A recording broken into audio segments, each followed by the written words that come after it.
Bismillahirrahmanirrahim. Assalamualaikum warahmatullahi wabarakatuh. Alhamdulillahirabbil alamin. Assalatu wassalamu ala asrofil anbiya'i wal mursalin. Asyhadu an la ilaha illallah wahdahu la syarikalah wa asyhadu anna Muhammadan abduhu wa rasuluh la nabiyya ba'da. Ibu bapak, saudara-saudara, marilah kita sama-sama memanjatkan puji syukur kita kehadirat Allah Subhanahu wa taala. Pada pagi hari ini kita masih istiqomah menjalankan aktivitas rutin kita, bermuhasabah sebulan sekali, bermuhasabah tentang mutu kelembagaan. Tentu di samping itu juga kita berusaha untuk bermuhasabah tentang diri kita sendiri, begitu ya. Alhamdulillah acara yang rutin kita laksanakan ini sudah berjalan edisi berapa ini ya, terus-terusan, dan ini saya sampaikan dulu di pertemuan silaturahmi dengan Prodi PPKN Kepadekan.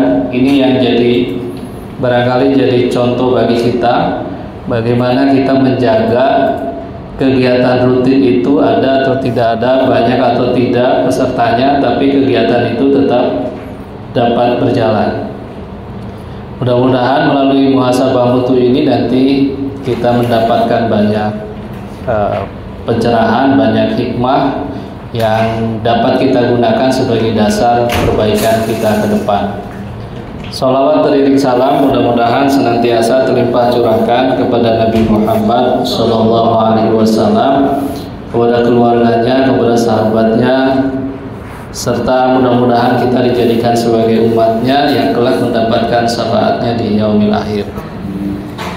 Ibu bapak yang saya hormati, kemarin sore saya di WA Mas Yu pulang dari kampus di perjalanan, Pak Didik, ini mohon maaf mendadak dari Pak Yatno katanya meminta saya untuk isi ceramah. Kita buka siapa yang memintanya, kan gitu ya. Itu Pak, karena mendadak saya bilang cari yang setengah ustaz. Biar saya di jalan baru sampai Giwangan gitu ya. Kemudian saya balas ke Mas Yu itu, waduh gitu, itu aja jawaban saya. Karena mendadak, Bu Siva tuh mendadak WA mahasiswa pesen snack ya ke mahasiswa yang punya catering. Ibu pesan makanan untuk nanti sore, padahal pesannya siang. Untuk nanti sore berapa Bu Siva? 45 packs itu. Mahasiswa jawabnya cuma satu, wadaw.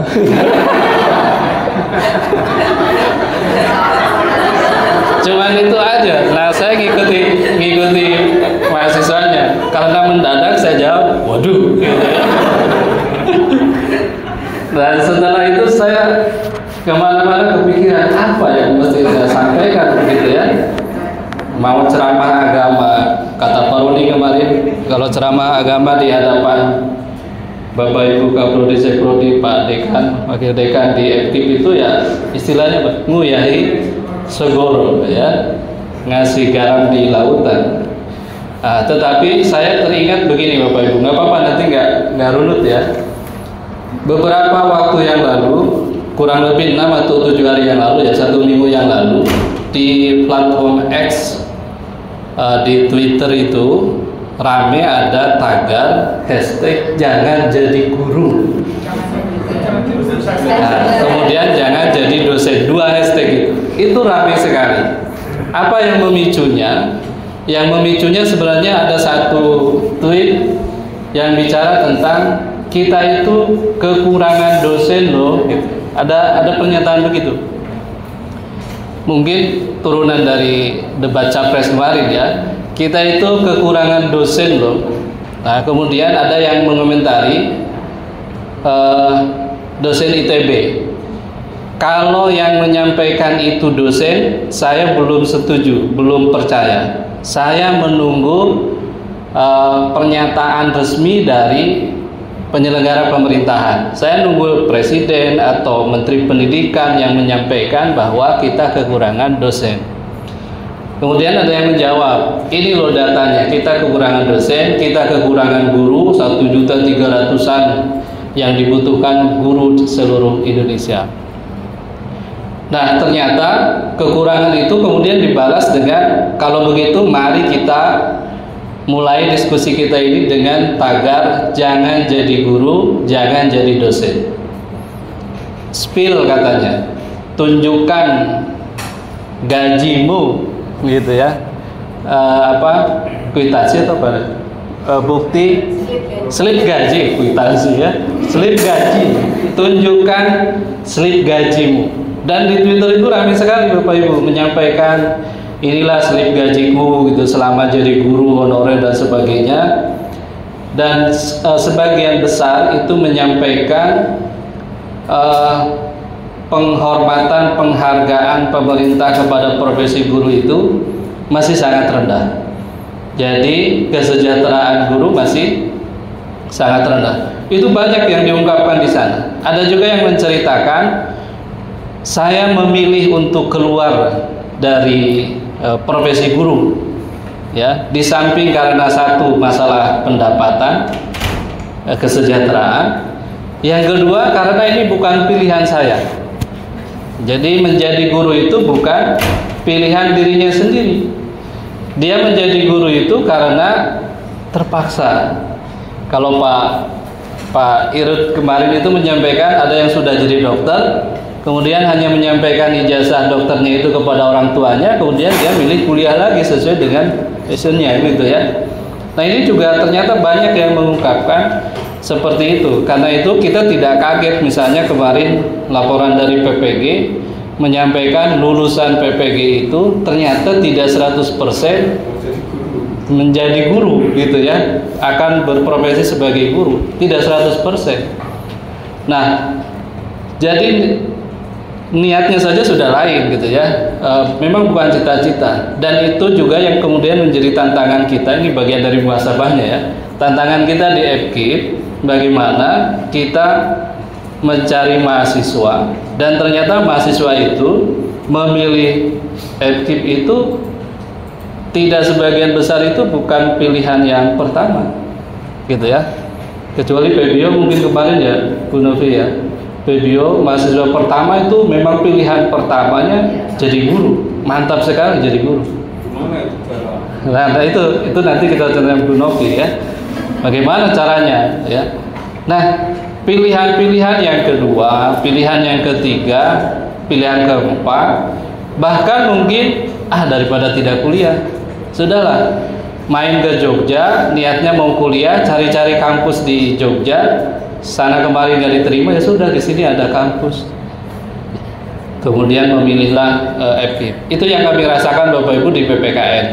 Ya, jadi mahasiswa PPKN itu kalau kita tanya di kelas, ada pilihan keberapa ini?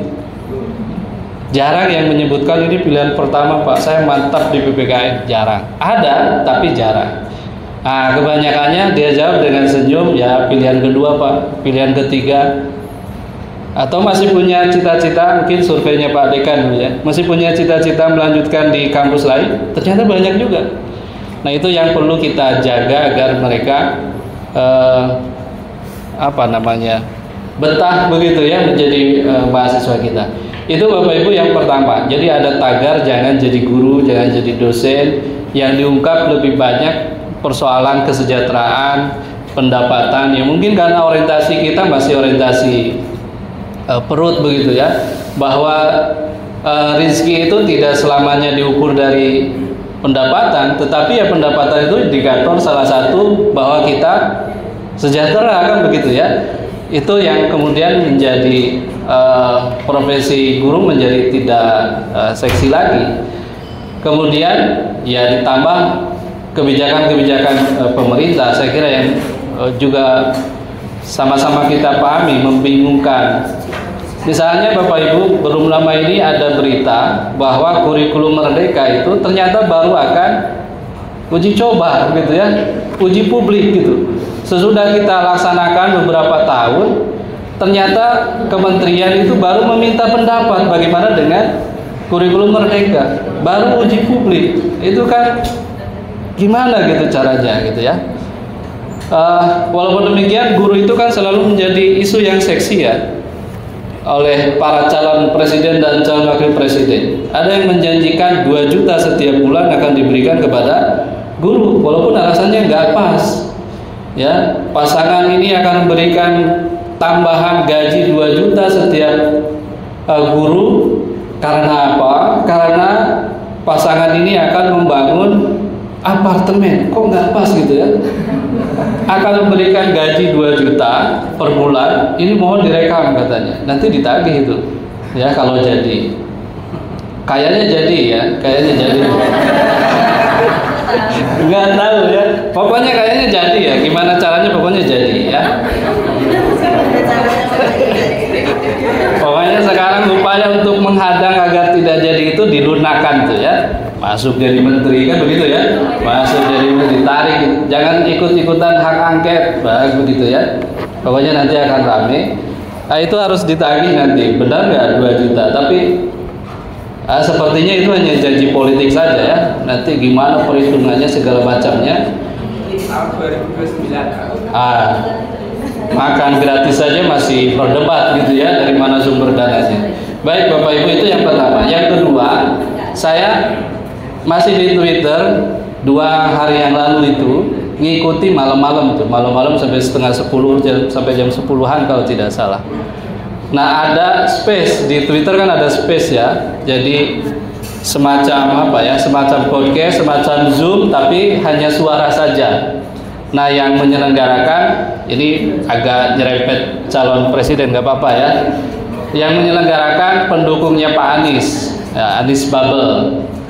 Karena di TikTok itu tidak semua orang punya TikTok katanya ya. Kita coba di space. Nah, saya pengguna Twitter jadi bisa ikut. Kalau TikTok saya tidak ikut karena tidak punya akun TikTok. Beda dengan Pak Dekan ya. Pak Dekan punya akun TikTok ya. Nah, di space itu Pak Anies ditanya banyak hal, termasuk salah satunya tentang Indonesia Mengajar. Indonesia Mengajar, kemudian kelas inspirasi. Kelas inspirasi itu turunan dari Indonesia Mengajar. Kalau Indonesia Mengajar 1 tahun diberikan tugas di daerah-daerah terpencil. SM3T kalau kemudian turunannya itu ya diadopsi oleh kementerian. Kemudian ada kelas inspirasi, itu turunannya 1 hari profesional atau siapapun diajak masuk kelas dan ternyata benar-benar menginspirasi. Banyak cerita yang disampaikan khususnya di kelas inspirasi itu, sesi pembahasan tentang itu. Kemudian ternyata Bapak Ibu, banyak pengakuan dari peserta kelas inspirasi itu yang benar-benar merasa bersyukur. Karena walaupun mereka bukan dari latar belakang keguruan, ya, sarjana ekonomi, sarjana kehutanan, sarjana geologi, mereka ngajar hanya 1 hari di kelas, ya, di sekolah. Kemudian siswa-siswa yang pernah diajar itu sangat terinspirasi. Nah, saya kira ini menjadi sangat penting Bapak Ibu, bagaimana melahirkan guru-guru yang inspiratif.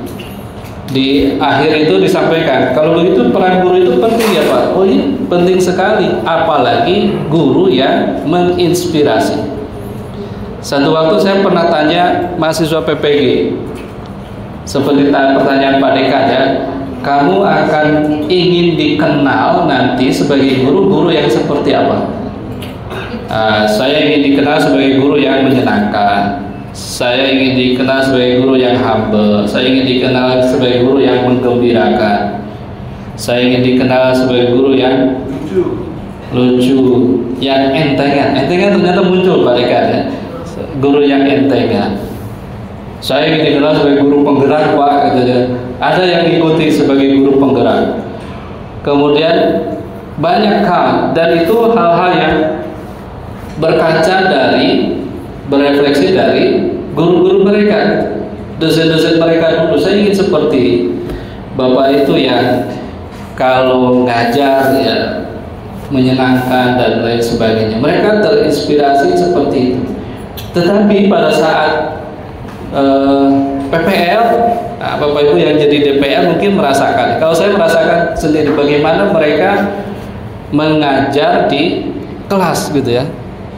Jadi ketika mengajar di kelas berbeda dengan harapannya. Ketika di kelas ya mengajar seperti biasanya. Jadi hanya berkutat dengan bagaimana menyampaikan materi sebanyak-banyaknya. Ya, di depan kita ada, di belakang siswa tidak dipedulikan dan sebagainya. Saya pernah juga memberikan pembelaan tuh kepada guru pamong yang bertanya, Pak Didik, ini apa tidak ada ya pembekalan khusus untuk mahasiswa PPL sehingga kok ngajarnya begini ya? Nah, saya bela diri akhirnya.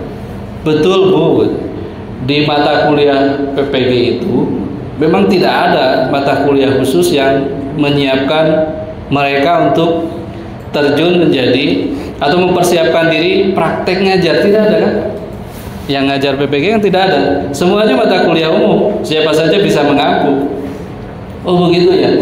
Jadi ini adalah sisa-sisa pengalaman mereka ketika dulu kuliah S1. Itu pun kalau di S1 ada mata kuliah pembelajaran mikro, ada mikro teaching. Kalau tidak ada ya wassalam gitu. Karena yang dilihat pas dilihat itu alumni kita, alumni kita prakteknya tidak menggembirakan, kemudian tanya di PPG tidak ada Bu, gitu. Kita bela diri ya, di PPG tidak ada. Nah ternyata memang jiwa gurunya itu tidak muncul, belum muncul gitu ya, belum muncul. Nah ini Bapak Ibu, itu baru pengantar ternyata ya, banyak sekali. Sebagai pengantar sudah panjang. Saya ingin menyampaikan begini Bapak Ibu. Mungkin Pak Dani tahu betul ya, ada makhudat bahasa Arab ya, di mana jiwa guru itu lebih penting daripada guru itu sendiri. Ya, materi lebih penting dari metode lebih penting dari guru-guru, jiwa guru lebih penting dari guru.